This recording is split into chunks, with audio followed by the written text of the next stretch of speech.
Morning and welcome to episode 5 of the Lost Souls podcast. This is Alex. I'm the host here, and today we're going to be talking about this little thing called fantasy. I'm not sure if you've heard of it or not, but it's basically just all the stuff that isn't real.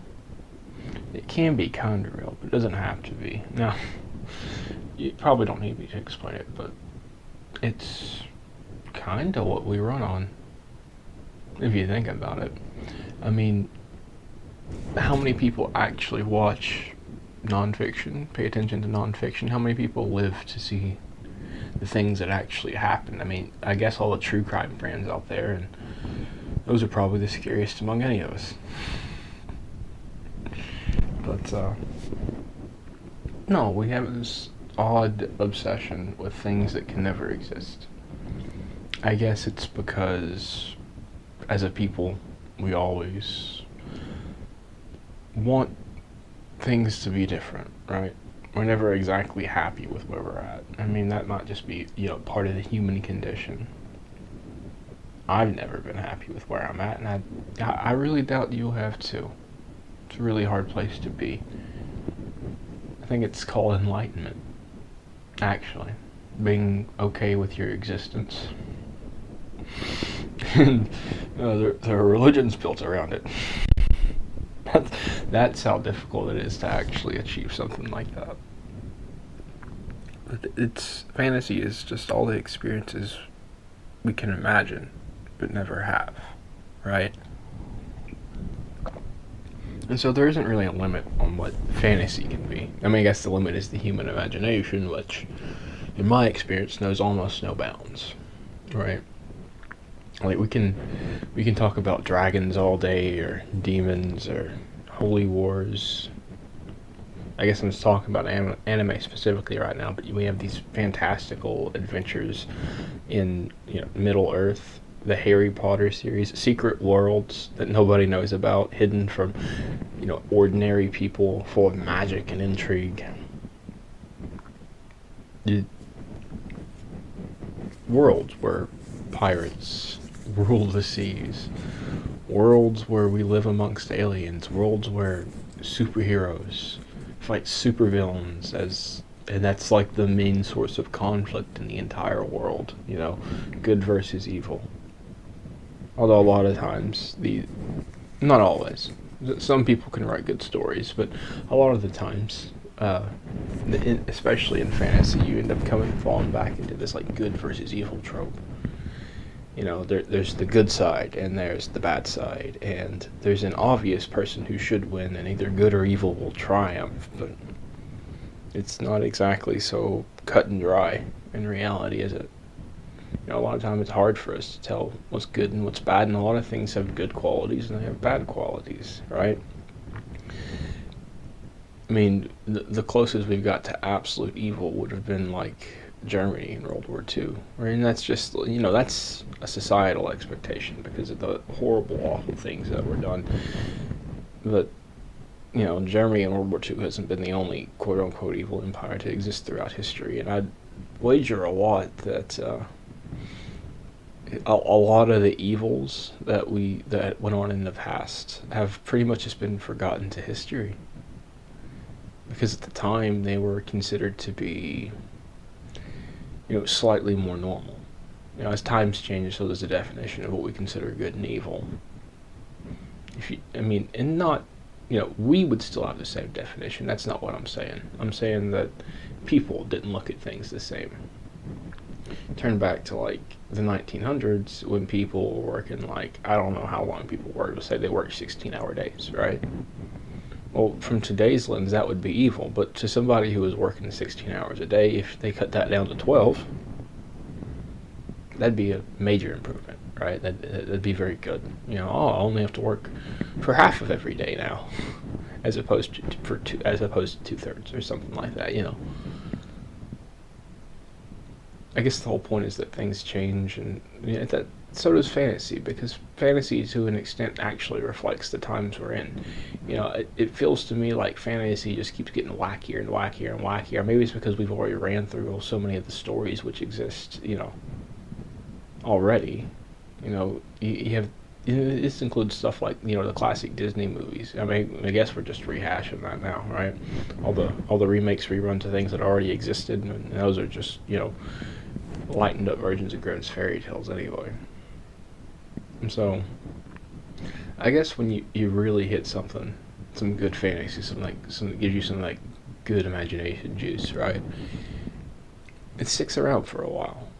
Right, and then the stories get retold and retold, and I guess thus is the actual story of human civilization, because we're more of, as much as we like to say that we're like this objective, you know, civilization, and we know what happened, and we know what we went through. What we're an entire species of stories being passed down. If you really get down to it, that's all we are, just stories. I mean, how do we know about anything, right? What is history if not the story of human civilization? And even then there can be contention, because it's not like, everything's set in stone. Like, people like to say that, history's set in stone, shit like that. But if something got found out that upended what we understood about history, the response from historians would have to be to change history. Right? It doesn't just stick around and lump itself in with, the never changing. Few things in this world never change. I guess you can think even like some of the biggest,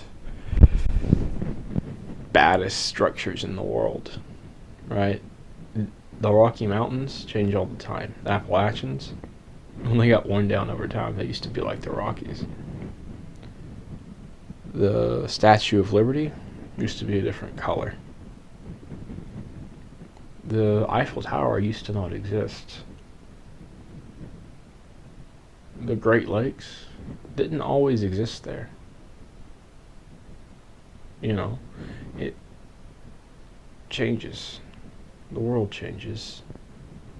Fantasy changes. Reality changes. Society changes. They become different expectations for what people want, and that also becomes reflected in the way that we experience stories. Every age seems to have their own twist on all these stories, if you think about it. We have the myths, which dominated prehistory, and are now being retold in the form of video game and other stories. The Greek legends got retold by Rick Riordan in the Percy Jackson series of books, and then he touched on Romans, and I think he touched on plenty of other mythologies, or they get retold in video games, right, with different names maybe, or completely different circumstances, but they're still the same characters, just out in a different story. And they all change. I guess we don't have people like Zeus anymore. Zeus isn't the same person he was in the Greek mythology, because he was just like this horny god who would sleep with every woman he could. It's almost like that's what men try to go, or maybe it was the fantasy was that's what men wanted to do, but they didn't. Maybe that's why Zeus slept with everybody, because to the Greeks that was something that could never happen. They had their wife and that was it, and if you cheated on her, you got beheaded. I don't know, that's what happened, but I'm just spitballing here.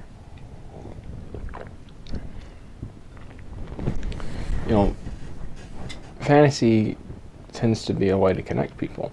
How many have you ever heard of fandoms online? You ever heard of one of those? Because like, if you look at somebody who's say that somebody likes One Piece, because I like One Piece. I'm not sure I'd call myself a diehard fan, but I do like One Piece. But there's this made up fantasy story, right? But it still is able to elicit like emotional responses and keep us on the edge of our seats and keep us coming back for more. Right, but somebody who likes One Piece finds somebody else who likes One Piece, and there's like an instant bond there, just because they share a similar liking for this one type of fantasy, right? This one example, and then people can grow closer and form a bond over that. So it's one of those ways that people get brought together by something that doesn't actually exist. This goes to show something doesn't have to be real for it to be real. But, they can be super fun. You can have things that make you smile, fantasy that makes you laugh, fantasy that makes you feel good, but you can also have fantasy that makes you sad and somber and makes you, completely hate the existence. Although, ideally, you don't want fantasy to do that. It fills us with wonder, things that, oh, I hadn't thought about that, or, oh, what if that could happen, And for some people, fantasy itself is just a source to continue. I wonder how many people just live so they can see the next episode, their next installment of their favorite shows. I'd say it's a pretty decent number. For some people, reality just sucks. And you can't struggle against that, unfortunately. When you try to struggle, it just gets worse. When your life sucks and nothing turns out the way you want it to, and nothing, you don't just get to fight that, unfortunately. Because fighting it just ends up putting you in a worse spot than what you ever ended up at. To live in this world, you have to face reality, but what happens when facing reality is too somber and depressing for it to allow you to continue? What when you have no other reason? What when the life before you isn't worth living? What do you turn to keep going? Right? Because not everybody has their lovers or their families or their best friends or people who want to see them or spend time with them. Some people really do just end up alone and sad. And what's left for those people? And because the standard societal response is you don't want these people to die. You don't want them not to be here. We want everybody to live. Well, most of the time that's just some lip service people say because they couldn't live with themselves if somebody didn't exist because of them. They're oh, we don't want them to feel that way. But there are some people who just get thrown out by society like trash. And what do those people have? What do those people have? Well, they have things that aren't real. Because they can never exist and be happy in a world that is real. And so they gotta turn somewhere that isn't in order to, find reasons to continue. And all this is, what we call fiction. When it comes to those fake make-up worlds. It's all just fiction. But people can live for fiction. People can live for the fantasy. It's reality that's hard to live for. Imagine